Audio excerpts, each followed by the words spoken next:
I was 22 when I realized my family didn't just play favorites. They weaponized them. The day before my dream job interview, I was ironing my one good blazer in the living room of our cramped two-bedroom apartment, trying to stay focused. It wasn't a glamorous place, but after 3 years of college and 2 jobs, I'd earned this chance, a shot at an assistant project manager role at a top engineering firm downtown. Please subscribe to our channel and tell us in comments from where are you watching this video. It was the kind of break people like me didn't get, especially not in this house. My brother, Mason, got everything handed to him. A MacBook Pro when he needed it for music production. A car when he said commuting was too hard. Meanwhile, I'd been patching my sneakers with super glue and stitching holes in my thrift store jackets. But none of that mattered now. Tomorrow was going to change everything. I stayed up late rehearsing my responses, printing extra copies of my resume, and laying out my documents in a neat folder on the kitchen table. I even skipped dinner, couldn't afford the risk of being tired or bloated. Every detail had to be perfect. Then came the morning. I woke up to a strange silence. No noise, no yelling, no TV blaring, just stillness. I padded into the hallway in socks and noticed something odd. My folder was gone from the table. I rushed to the kitchen, empty. I looked in the trash. Nothing. I turned toward Mason's door. It was ajar. And there, on his desk, was my folder, with coffee spilled across the cover. I picked it up, trembling, every page soaked. "Mason!" I screamed. He waltzed out of the bathroom shirtless, earbuds in. "Chill out, Jess. It's just paper. You got a printer, don't you?" "This was my only copy of my diploma," I cried. "My letters of recommendation, the originals." He rolled his eyes. "Wow, so dramatic. Maybe if you didn't act like you're better than everyone." "I never did anything to you." He smirked. "Exactly. That's the problem." I turned to leave and print whatever I could salvage, but that's when he shoved me, hard. "Hey!" I shouted. "What's your problem?" "I said stay out of my room," he growled, and before I could react, he yanked me by the arm and shoved me into the coat closet across the hall. I hit the wall, hard. My shoulder cracked against the shelves. The door slammed. I heard a click, the lock, from the outside. "Mason!" I banged. "Mason, open the door!" Nothing. I screamed again, louder. My interview was in less than 90 minutes. My phone was on my bed. My watch was still charging. The only thing in that closet was winter coats and the stench of mothballs. 10 minutes passed, then 20. Then I started to panic. The air was thick. My throat burned from yelling. My palms were wet with sweat. My knees were shaking. Then I heard it. Laughter from the kitchen. My mom. "Mason," she said through a giggle, "you didn't." "She needed to be taken down a peg," Mason replied. I pounded on the door. "Mom! Mom! I'm in here!" "Oh, for God's sake," she muttered. "You always make things dramatic. Your brother's under pressure too." "I have a job interview," I screamed. "Let me out." There was silence. Then her voice. "Maybe this is a sign. That job wasn't meant for you." I slid to the floor. My nails dug into the carpet. Something cracked inside me. They weren't just indifferent. They were in on it. At some point, Mason opened the door like it was nothing. "You're late," he grinned. "Better luck next time." I didn't speak. I just stood up, walked past them, and left. I missed the interview by 45 minutes. No chance for a reschedule. That night, I cried harder than I had in years, not just from the lost opportunity, but from the cold truth. They didn't want me to win. They needed me to fail so Mason could shine. I stopped talking to them that week. Moved in with my friend Tara, who let me crash on her pullout for a month while I worked temp jobs. I built my resume back from scratch, took freelance gigs no one else wanted, spent nights applying to roles I knew were long shots. But I didn't stop, because I swore to myself, if they wanted to bury me, I'd become the seed, and what grew next would blow their minds. 2 years passed. Not one call, not one apology, Not even a text. And yet, I thrived. I landed an internship with a civil engineering firm after a junior recruiter found one of my late-night applications at 3 a.m. and said, "You don't give up, do you?" That temp job turned into an offer. That offer turned into a project lead. Within a year, I was the youngest hire to oversee a multi-million-dollar site plan. While my family posed for Facebook photos at Mason's graduation party, which he barely earned after failing a class and begging a professor, I was being flown out to Dubai for a joint venture on a tech park. I didn't brag. I didn't post. I just built, silently, relentlessly. And yet, the past always finds a way back. It happened on a random Tuesday. I was sipping coffee in my glass-walled office when an internal email popped up. "New candidate shortlist, project coordinator interview round." My eyes skimmed the names, and then I froze. Mason Trent.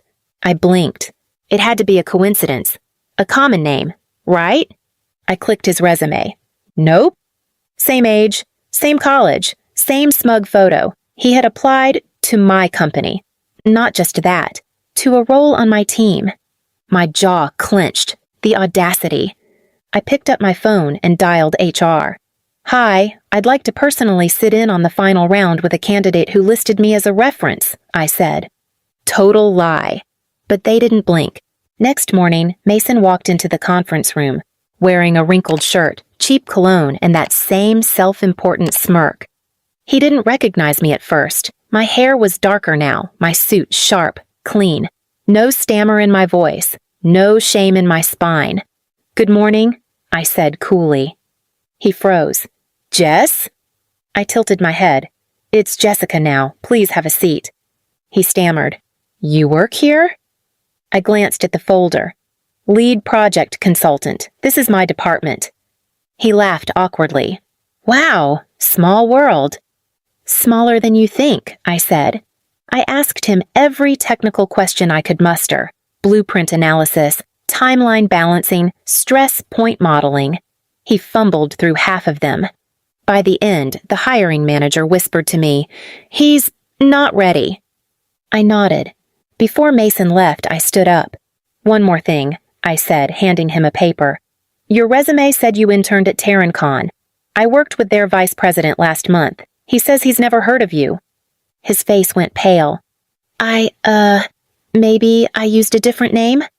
I leaned in. "You used my name.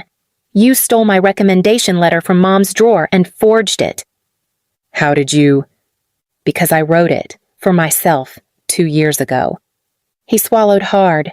"Jess, look, I didn't mean to—" "To trap me in a closet," I said. "Or to laugh while I screamed. You and Mom and Dad, you thought that was funny." He looked away. "I don't want your apology," I said. "I want you to understand something." He looked up. "You didn't just try to ruin my interview.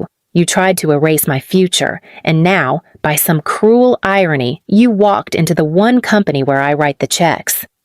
He stood fuming. "This isn't over." "Oh, I know," I said, smiling. "Because the job you tried to get, I've just offered it, to someone else." His jaw twitched. "Who?" "Me," I said. He blinked. "I created a new hybrid role this week, one level above what you applied for, with a bigger title. More pay." "You created it?"